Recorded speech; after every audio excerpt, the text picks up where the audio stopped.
The grind phase. I'm here to talk to you today about what nobody on social media seems to want to talk about because it's not sexy. Balenciaga, Chrome Hearts, House of Airs.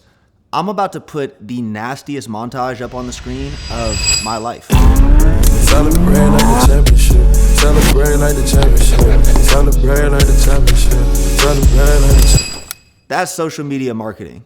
I like to give you these videos incredibly raw. I don't usually like those types of edits or anything like that, but I want you to understand when you go online and you start scrolling, especially if you haven't made it in this world in any way, shape, or form, you are going to see everyone and their mother with a Lamborghini, a private jet. Like, the absurdity of the lifestyle portrayed by business gurus sours what it actually takes to make it in this world.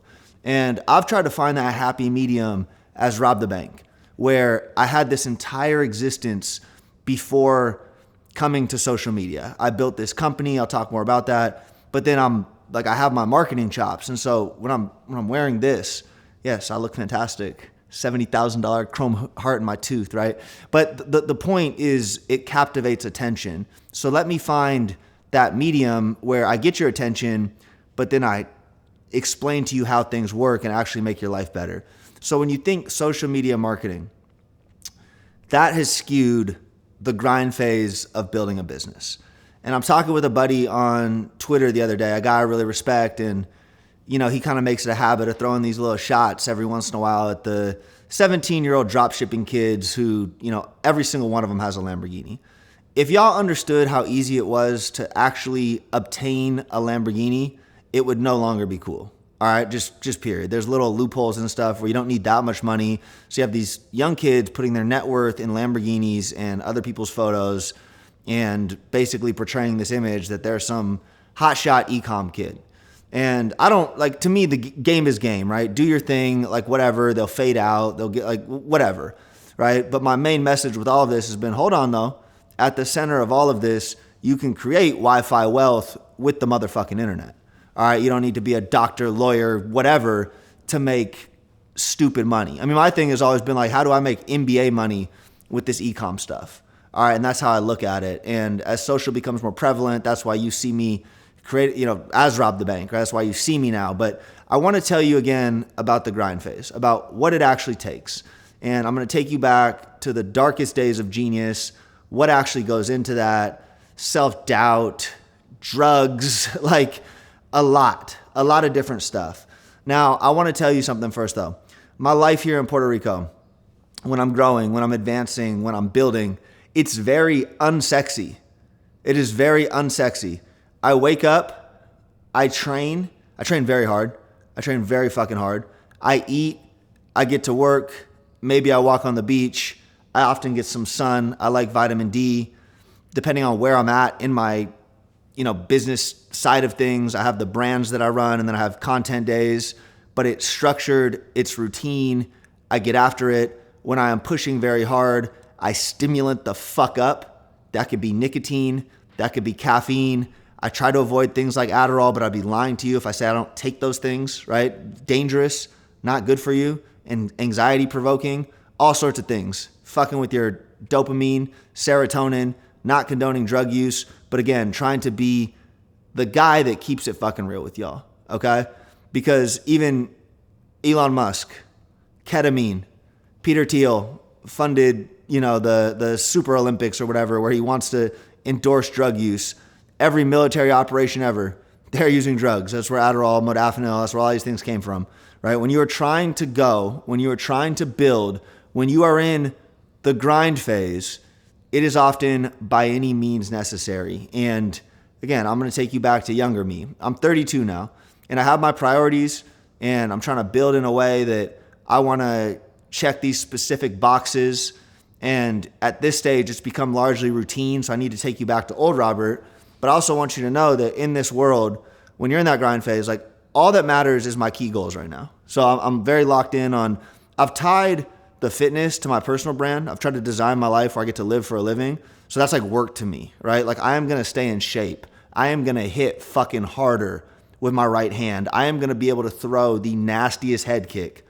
That's part of my personal brand. It makes me money, more content, more views, right? I saw the montage, living for a living. But that's up on my thing.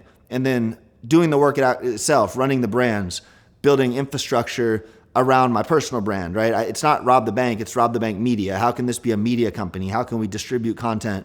How can we get the right people in place? Those are all the other pieces of business. I'm going to make a video later on systems, process, and scale, which isn't talked about enough on YouTube either. I'll touch on it briefly in this video even. But when I am in that mode, it is a boring life. It looks cool a little bit on the stories, because I can post my pool and rolling down to the beach and all that stuff, but it's a pretty boring life. And then people see Travel Rob, which is less locked in, which is less grind phase, right? That's a different mode, and that's where a different set of content comes from. But as we get back to this grind phase, let me take you to Genius Brand. All right. When it all made sense for me, it was like a little bit after my grandpa died. I don't know if it was that same time, but I just remember my grandpa had died. My random friend who I'd gotten really close with had just put $4 million in his pocket selling his brand. And all these things clicked that, holy shit, this is real for me. Genius was probably doing a couple $100,000 a month.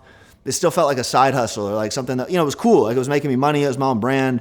It was great, but I wasn't thinking like generational wealth.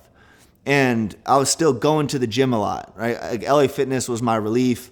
I'd go work out for 2 hours. I'd crush Chipotle, dumb bodybuilder shit. That's what I was doing. I'm also going to make a video on why bodybuilding and that fitness industry is fucking dying. So if you're one of those guys, turn subscribe notifications on because the money is shifting. Shout out Wes Watson. Shout out TikTok Shop. Again, not trying to get sidetracked. So that was my life, right? Chipotle, building this brand, just like, kind of autopilot. And things are going well. Like a lot of people would say life was going really well, but I wasn't like a social media guy, no Instagram, whatever. And then around the time my grandpa died and my company and my buddy sold his company, I go, oh, hold on. If I put that, many millions in my pocket, in my bank account, I'm literally set for life. I never have to work again. Stupid kid, right? Now I want to spend $4 million in a month. but at the time, I just remember that light bulb coming on. I go, I need to lock the fuck in on this. And one of the biggest commitments I made, and so there's two pieces to this. You have your mental shift where you say nothing else matters. Period. No more gym, no more friends, no more bullshit. That's the mental shift. And then the by any means necessary, I'm going to be honest with y'all. I abused the fuck out of Adderall building that company. A lot of days I would not sleep, or I'd get an hour or two of sleep and be up for the calls and building the team because I knew nothing. I knew this Amazon algorithm and I created an EBITDA generating machine. Right? I had a very specific way selling products on Amazon that made me money. And so now me as an entrepreneur has to figure out how to build a machine around this, and I know nothing. So I'm reading books about entrepreneurship. I'm doing research on, best operating platform to plug in. What's the difference between Dropbox, Google Drive, OneDrive? How do I get a company email set up? How does Slack work? What's up with Slack channels? What's this Salesforce thing? Oh, I don't need that, but I just sat on a demo. Like this is my day-to-day grind. And the reality is you're trying to cover extreme amounts of work in a year or two period, because that's the window for capitalizing on this EBITDA machine, right? When you hear me screaming about the TikTok Shop thing, it's because you have a window to take that EBITDA generation, which is net, more or less net operating income, profit. You have a window to take that and turn it into a business that exists beyond that. All right. 8-9 years later, Genius is still running strong with its new owners. Now they might have finally fucked it up. I don't know. I stay out of that. But because of that window, because of that grind, because of my sacrifice to no longer want to hang out with friends, because of my sacrifice of taking fucking Adderall, damaging my health, that was the end result. Freedom. And I don't think enough people talk about that. I don't think enough people appreciate it. And there is a very dark side to that. When you hear about emptiness and anxiety and it meaning nothing, that was all super real. And it's likely exacerbated by anything that fucks up your endocrine system, dopamine, serotonin, anything that fucks with that is going to exacerbate dissociation from reality, which is scary because that's where depression happens. Okay? That's where extreme anxiety happens. That's where self-doubt happens. That's where negative self-talk, that's where all these different things happen. And that's why you got to go into any of this like super tough up here. Because even now, I take Adderall now. I do. When on specific days, I take it now. And I feel side effects. Okay, I'm a certain person, and on days that like, oh, okay, I went super hard that past day, like, man, my sleep's fucked up, my HRV's off, I'm not breathing as well, and I feel anxious. Negative thoughts creep in. Negative narratives start creating in my head. And again, those are things you need to balance. What is the size of the prize? What is it that you're going for? What is it you're trying to achieve? What kind of life do you want? And with all of it, what you find out is most people don't really want it. Most people are scared to go all in. Most people are scared to sacrifice themselves because that's what it is. Even if like remove the any sort of drug use, and that's what it is. It is a level of sacrifice, commitment. You're going to be ostracized. You're going to be attacked. Friends aren't going to like you. Like that is just what goes into this. But the question is, what kind of fucking life do you want to live?